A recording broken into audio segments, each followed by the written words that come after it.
Welcome to Down to Your Luck, Let's Make a Buck, predictions for the 2024 NFL season as we enter week 3. Guys, no surprise, I've been stinking it up. Our man behind the camera, Mr. Jose Medina, on his first go-about. You got something Yes, to say? sir. My boy, I don't know the exact numbers. I'm going to throw them up right here on the screen, but I know for sure my boy picked more games than me. The early slate had like 10 games on it, and I think I only got like two games right on that early slate. And I want to say you had like 5 or 6. We'll find out. We'll find out. I'll get the exact numbers. They're going to be here on screen. I'll leave them up until right about now. Let me get my little marker spot. Guys, we're going to try to condense this one down a little bit. We're on a time crunch. There's real life factors, okay? So let's jump into it. Patriots heading into New York to take on the Jets. The Patriots are 6-point dogs. Jacoby Brissett has not been so trash. The Patriots are like one of my favorite underdog teams to pick. I love the Pats, the Cards, and the Panthers when it comes to picking the underdogs. Just for some reason, they do me justice. I'm going to keep riding that wave here. I feel like I'm turning into a bit of an Aaron Rodgers hater. Excuse me, I'm talking a little bit quick. Like I said, factors to this, okay? There's levels to it, okay? Jermaine Johnson, a pass rusher for the New York Jets, has a torn Achilles and will be out for the season. We know that defense is a huge part of the identity of who the Jets are right now, because Rodgers is still not sold on him. He did make that clutch little game-winning drive. That's just the classic Rodgers signature. Can he do it again against the Pats? We'll see. I'm not convinced. Give me the Patriots. Medina, who you got? Who is it? It is the Patriots and the Jets. What's your gut telling you on this one? Guys, this is what you want to listen to, by the way. Who did you go for? I said the Patriots. I'll take the Jets just based off the Shannon Sharp meme. Skip the players, huh? Skip. We know Skip. I know Skip. Like that, Skip. Anything else you want to know about me, Skip? Up next, guys, we have the New York Giants heading into Cleveland to take on the Browns. The Giants here are 7-point dogs. I'm going to be picking against the Browns as long as they have Bill Cosby quarterbacking. I can't fuck with it. I can't pick the Browns with this man, this serial rapist at the quarterback. That's not me being dramatic, guys, okay? 40 allegations is something serious, but let's talk football. Hold on. Let me reel it in. Give me the Giants to get it done. Daniel Jones is ass. It's no secret. Malik Neighbors and Devin Singletary are kind of finding their stride here as the season goes on. That run game looked pretty decent against the Commanders. The Commanders' defense is pretty pedestrian as compared to the Browns, so it's an uphill battle. I mean, they're 7-point dogs for a reason.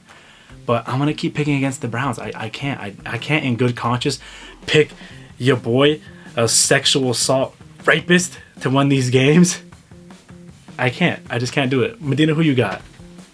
I'll do the same as you, honestly. All right, good. I can't ride with that, guys. I can't ride with them. I'm sorry. Matter of fact, don't even bet on this game, guys. Let's keep your money out of this, all right? Because they probably might win, but give me the Giants to get it done. All right, guys. Up next, we have the Philadelphia Eagles heading into New Orleans to take on the Saints, where the Saints are 2.5-point dogs. Why? Vegas? Why? Derek Carr resurgence happening right now. Look at me in the eyes. Editor, zoom in on my eyes, please. Raiders fans. Mom, this isn't at you. Raiders fans, I done told y'all Derek Carr's him. No one believed in him. I did. Okay, he went to the Saints. I said he's going to do better on the Saints. He had one season with the Saints. It was kind of pedestrian. Everyone's like, oh, Derek Carr this, Derek Carr that. Now look at your boy. Not only is he winning these games, he's making some big-time throws, okay? Hammer the Saints money line. I don't care what Vegas is. I don't care whatever headlines come out leading up to Sunday. Hammer it. Saints money line. That is my lock of the week. Derek Carr is literally him. But let's talk numbers real quick. Derek Carr is 1-0 against Jalen Hurts. They are 2.5-point dogs, and according to BoydBets.com, in the NFL, 2.5-point dogs win 53.3% of the time, which is a little bit better than 50% odds. Obviously, that's how numbers work. Correct. So, give me the Saints to get it done. Dean, who you got? I'm biased again. Derek Carr is the GOAT. I'm sorry. Derek Carr is the GOAT. I wish I had my jersey right now. Okay, Raiders fans, what would you be right now if you had Derek Carr? Have fun with Minshew and that porn stash. Up next, guys, we have the Houston Texans heading into Minnesota to take on the Vikings, where the Vikings are also 2.5-point dogs. The Vikings are 2-0 right now. Correct, 2-0. That's a shocker. Okay, with Sam Darnold at the helm, that's an absolute shocker. He's having his Cinderella moment right now, beating his former team in pretty much stomp out fashion. I think they had a touchdown in garbage time, but at that point the game was pretty much already said and done. and hitting Jay Jets on a 93-yard touchdown from their own end zone. You know, it's crazy work. I applaud the play calling. I applaud Sam Darnold, but I think it's time to come back down to earth because the Texans, it's CJ Stroud and it's the Texans. Nico Collins and CJ Stroud are looking like a pretty legit duo right now, and them boys look really good. Texans look pretty good right now, despite a lackluster win against the Bears. But I think the Bears defense is a little bit more better. It's better than the Vikings defense. So for that reason, give me the Texans to get it done. I think it's going to be a more interesting game than you expect it to be. It's not going to be one-sided. I think the Vikings are going to put up a fight. They might even lead at halftime, but I could see CJ Stroud kind of leading a game-winning drive here and getting it done. Dean, who you got? Give me the Vikings because there's an anime called Vinland Saga. It's great. Okay, well, shit. That's A. Check it out. You at home. That's Dean's official first upset pick because we've been in agreement on all of them so far, right? We have. For this episode? For this episode. I think so. Yeah, so this is Dean's upset pick right here. Tommy tiebreaker, if you will. Up next, guys, we have the Denver Broncos heading into Tampa to take on the Buccaneers, where the Broncos are 7-point dogs. Baker Mayfield, 2-0. The last time he was 2-0, I think, was 2021. And prior to that, I think it was when he had that crazy 11-game win streak with the Browns. There's a poop joke in there somewhere. I just can't find it right now.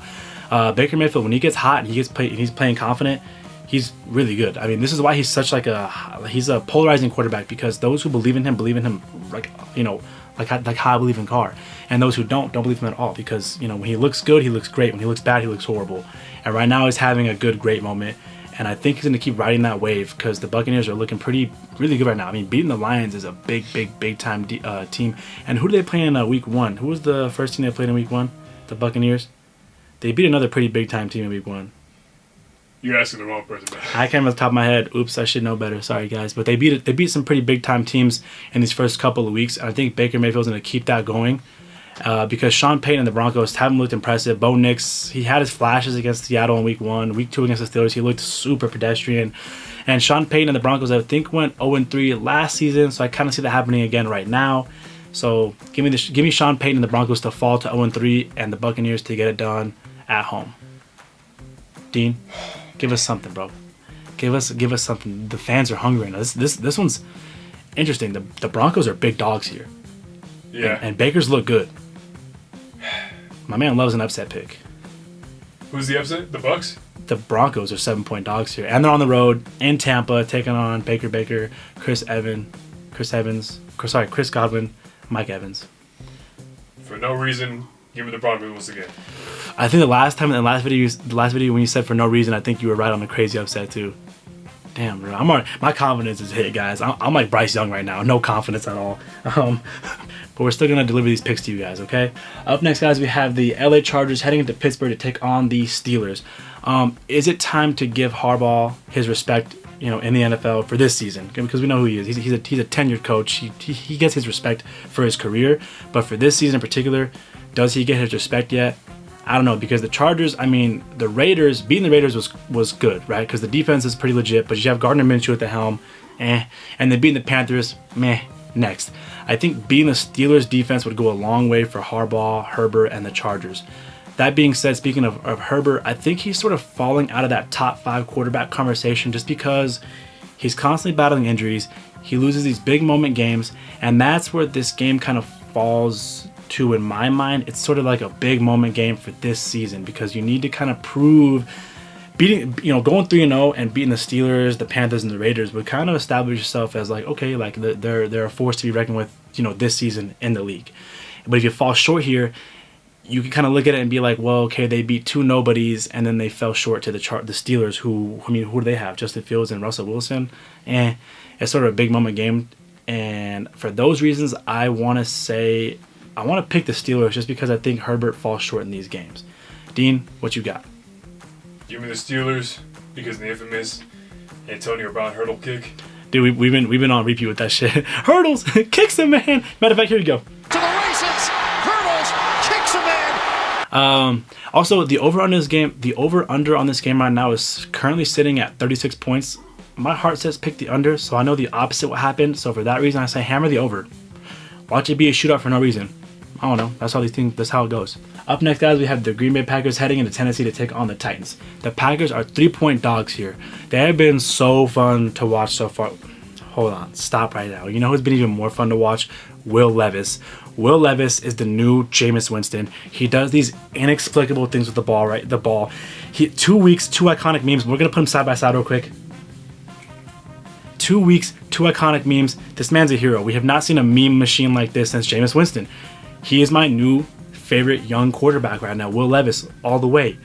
With that said, let's get real for a moment. This Packers defense is pretty legit. And they've looked pretty, scrappy despite all the stuff that's going on right now. Even when they had Love against the Eagles, I thought they looked good. This last week beating the Colts says a lot because Anthony Richardson's a big-time quarterback. I think he's a baller. So now you're going to take on Will Levis, who is an actual goofball with the football. This man is a living, breathing meme. He's super hilarious. With that said, give me the Packers. The Packers, I think, will get it done. I can see the Packers going 2-1, and I can see Will Levis being a meme for the 3rd time. Dean, who you got? I like the cheese head thing that Packers do. Yeah. I like Cheez-Its. I like Goldfish. Give me the Packers. What do you like better? Goldfish or Cheez-Its? Goldfish. Good pick. Glass of milk. That's crazy. More on that in the podcast because this man. Have we talked about you and milk before in the podcast? Maybe. I think we have. All right, we can run it back. We can run it back. Up next, guys, we have the Chicago Bears heading into Indianapolis to take on the Colts. The Bears are 1.5-point dogs here. Caleb Williams has looked so pedestrian. I haven't been watching a lot of sports media talk, other football picks, but I'm sure they're saying things like, oh, you should focus less on your nails and more on football, blah, blah, blah, blah, blah. I disagree. Caleb Williams, I know you still got it in you, okay? The Bears have a weird curse where they cannot pick a franchise quarterback. They just can't for the life of them. I mean, Jay Cutler's, I think, their best guy, and he was pretty mid. I mean, you put Jay Cutler in today's league, I think he's going to be he might even be like a journeyman, to be honest with you. With that said, Caleb Williams, I believe he can break this Bears curse, but not against Anthony Richardson and the Colts. And for those reasons, give me the Colts to get it done here. Give me the Bears, because my sister, my older sister, likes Pooh Bear a lot. Good pull. I like that. Damn. So I'm going to ride with that. I like that. Bears kind of, okay. Damn, every time you say something, bro, it just kind of makes me flip right away. Up next, guys, we have the Carolina Panthers heading into Vegas to take on the Raiders. It's no secret, it being Las Vegas, the Raiders never really have a home game because it's so easy to travel to Vegas because there's so many things you could do there, but different conversation. There's a lot of stuff going on with the Panthers right now. They have decided to bench Bryce Young and will be starting Andy Dalton instead. We know who Andy Dalton is. He's a journeyman quarterback. I think his record in the league right now is 83, 86, and 2. 83 wins, 86 losses, and 2 ties. He's been in the league for a long time. And I think it's a pretty good move as far as kind of salvaging the season, but it's a terrible move for Bryce Young. I mean, you're going to kill this young man's confidence. I mean, to take 2 heartbreak, they weren't just losses. You got stomped out. And Bryce Young, at the helm, I think he had 2 turnovers per game. And in the last game, look, he's about to cry. I got a picture right here. It looks like Bryce Young's about to cry in this picture. I don't know if I'm doing a GIF or a picture. I'll decide in the future what I'm doing here. But he was definitely about to cry when he was getting booed. You're going to do that and then bench the young man right at the beginning of the season. In the long term, that's a terrible move from the coaching staff. You're going to kill this. He's going to have no confidence. I think, like I said, short term, Andy Dalton will be a better move, but against the Raiders defense, this defense is super legit. You have Max Crosby, Wilkins, crashing that quarterback in the second. You got Divine Diablo and Jack Jones in the secondary kind of wreaking havoc. There have been some serious big-time PBUs from these 2 guys, and they just shut down the Ravens. You're not going to go in there and beat them. I'm sorry. Unbiased. I'm sorry. Give me the Raiders to get it done. Dean, who you got? Say it with me now. Raiders. Come on. We're not biased. It's just facts. Up next, we have the Miami Dolphins heading into Seattle to take on the Seahawks. The Dolphins are 5.5-point dogs here. I saw that and I thought, okay, why? Tried to dig a little bit deeper. The Miami Dolphins are 5-9 without Tua at the helm. Geno Smith is 2-2 against the Miami Dolphins in his career. So you kind of combine those 2 stat lines, and I can see how Vegas could look at this and be like, okay, well, yeah, it's going to be a Seahawks W, right? Right. Or are they right? I'm not sure. I'm not convinced because the Miami backup is Tyler Huntley. Tyler Huntley looked really good on the Ravens as a backup. When Lamar Jackson had his high ankle sprain, I think it was for 5 weeks, I think Tyler Huntley went 4-1 during that stretch. He looked really good. He fit into the offense very well. He was a big time running, scrambling quarterback. Tua kind of has that ability to kind of extend the play and look like that as well. So with that being said, I think Huntley's going to fit in really well to this offense. It's going to be a little bit of a struggle because Huntley doesn't have a lot of arm talent. He's like Lamar, where he just kind of he'll run and make plays happen. I think if Mike McDaniel can sort of scheme something up and real quick, kind of pull something out of the hat. I mean, and they're coming off a long week. I mean, it's Thursday to Sunday, so you have a little bit longer week to kind of scheme something up. I think Miami can get it done here. I love Miami here for an upset. Dean, who you got? Give me the Seahawks once again because of Marshawn Lynch. He's been hanging around. He was there, I think, during the Seahawks game. Or he was recently around somewhere, kind of just kicking it. Wherever. I love Beast Mode. Beast Mode's awesome. Up next, guys, we have the San Francisco 49ers heading into Los Angeles to take on the Rams. The Rams here are 7.5-point dogs, and you know that stadium's going to be stacked with Niners fans because, again, it's LA. These fans travel well. Lots to do in LA, so don't expect a home field advantage to be a factor here. We know the Niners own the Rams in regular season games. Let me pull this up in my notes real quick. In their last 6 regular season matchups, the Niners have beaten the Rams 5 out of those 6 times. Kyle Shanahan just sort of has Sean McVay's number in the regular season. I don't know. I mean, a lot of injuries. You've seen the Debo injury, Christian McCaffrey, their safety, Huafunga, I don't know how to say his last name, sorry. Three key injuries on both sides of the ball. Despite all that, I could see the Niners getting it done here just because Kyle Shanahan just finds a way. And he's a stat killer because I know Sean McVay likes to, as long as he leads at halftime, I think he had a crazy stat line where he had like a 90% win rate if he leads at halftime, but that just doesn't apply when it comes to Kyle Shanahan and these 49ers. And for that reason, no matter what the score is at halftime or in the third quarter, I just think the Niners can find a way to just get it done here. And for that, I'm taking the 49ers to get it done. Dean? Give me the Rams just to piss off my coworker Cody. Damn.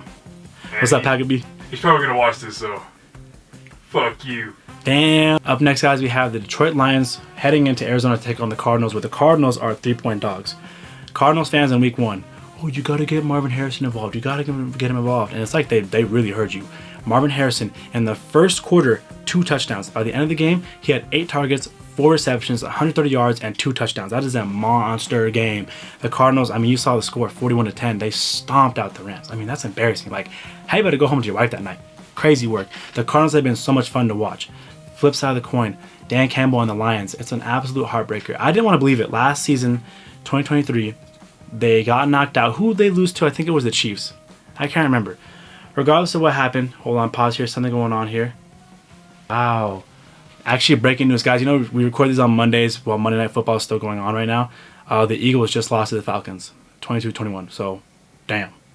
And they're about to lose to the Saints too. Crazy work. Yes, I didn't want to believe it when Dan Campbell last season was saying, oh, like this was the... I think his direct quote was, this may have been our only shot. That was his quote. I think he was upset. He's an emotional guy. I didn't want to believe it, but see, part of me was like, dang, he would only say that if he really felt that. And now I'm sitting here thinking like, damn, like, was he right? Because the Lions have looked super mid. And then I forgot, oh my God, they have Jared Goff as the quarterback, and Jared Goff is a big-time bum sometimes. I mean, he's like Baker, where if he plays bad, he plays terrible. And he's looking pretty stinky right now. He's really stinking it up right now. Amon-Ra St. Brown's been super quiet. Aiden Hutchinson, though, on that defense, 5 sacks in one game, that's major. Taking a step back, Bucks O-line, what the fuck y'all doing? Step up. How you let your quarterback get sacked 5 times in a game? Back to what we're talking about here. Give me the Cardinals to get it done. I love this for an upset. Give me the Lions. I like the blue color. Their uniforms are sick. Motor City. Up next, guys, we have the Ravens heading into Dallas to take on the Cowboys. Dallas, LOL. You are everyone's least favorite team. Everyone hates you guys. But I understand that as a fan, that makes you kind of ride harder for your team. So, pretty cool. I'm mad at myself for not picking the Saints. I literally said it. I was even saying the Cowboys can't beat good teams. And in my heart, I was like, are the Saints a good team? Here I am saying I'm a Derek Carr fan, but I didn't believe in him when it mattered most. I'll never do it again. That being said, Cowboys can't beat good teams. Are the Ravens a good team? I think Lamar doesn't have the clutch gene. When the game's on the line, he cannot get it done. It's just who he is. That being said, that Cowboys curse is taking effect right now. Dak Prescott has looked terrible. Lamar has looked pretty mid, but Dak Prescott has looked like straight butt. These Cowboys have looked like straight butt. And for those reasons, give me the Ravens to get it done here. Give me the Cowboys because of Red Dead Redemption 2. Ooh. Great campaign. Good campaign. I didn't beat it. Dean picking a lot different than me right now. I think in the last we haven't agreed on like 5 games. If you're listening at home, I might put a Dean parlay together. Next. Alright guys, next we have the Kansas City Chiefs heading into Atlanta to take on the Falcons here. The Falcons are 4.5 point dogs. At the time we're recording, it might change because they just beat the Eagles, so that might change. I got the picture here, you guys can see it. It probably did change. That being said, doesn't matter. Chiefs win. I don't know, pick your favorite. Roughing the passer, PI, doesn't matter. It doesn't matter what the score is in the fourth quarter. Chiefs win. I'm over it. NFL, can you just give them the Lombardi? Matter of fact, let's do this. You give them the Lombardi. They can go be heroes. We'll all applaud them. La la la. Good job. And then how about you let the other teams compete in like a fair competition? I don't know.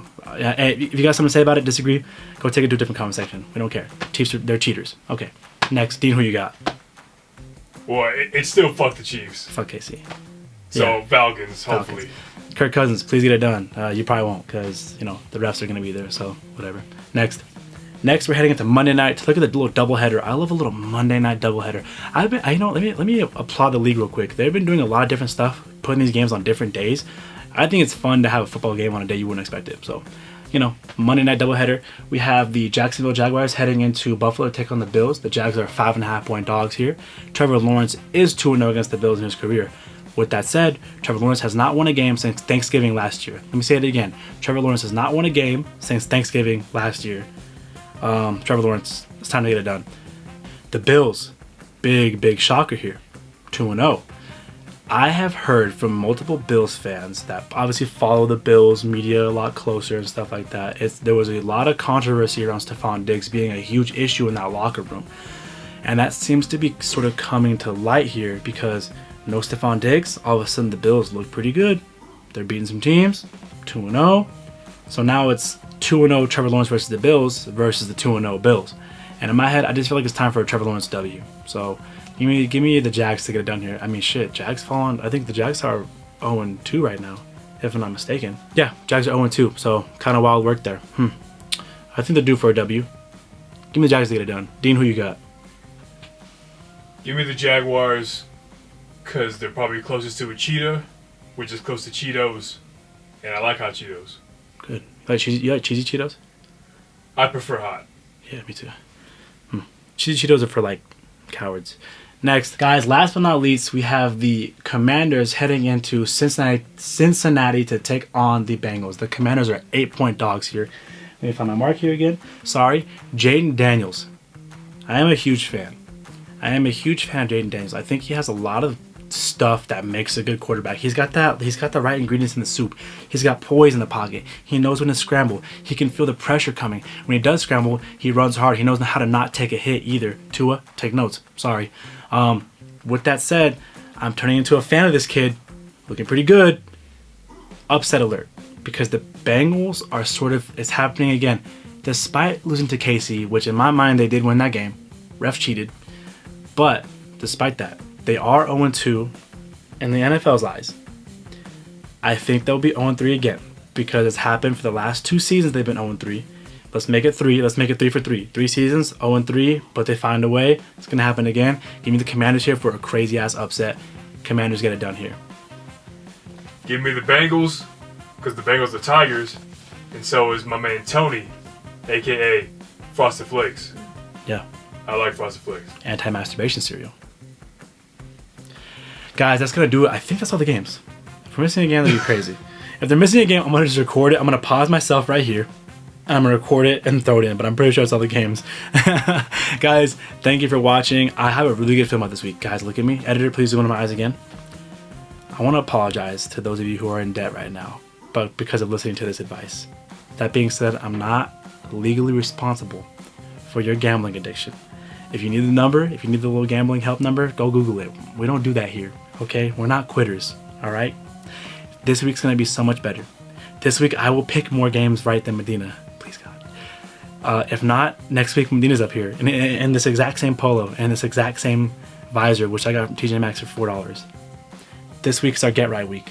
Ride with me. Just trust me. I said I need 5 weeks to sort of right the ship. Fuck that. 3 weeks, okay? We're here. It's going to happen. Here's my parlay. Oh, what's that? Is that a 4-leg parlay? I thought you do 3 legs. Okay, well, that's 4 legs, okay? Do you see the confidence we're moving with here? You see how much that pays out? You're welcome. There's your rent right there. Thanks for watching, guys. Like, subscribe, check out the podcast if you like this show. If I make you some money, you know what the deal. You gotta share it to 2 friends, 3. If I make you money, because it's a 4-leg parlay. Okay. Matter of fact, 4 friends, 4 legs, 4 friends. Share it to them. Show some love. Thank you guys for watching. Be safe. Have a good week.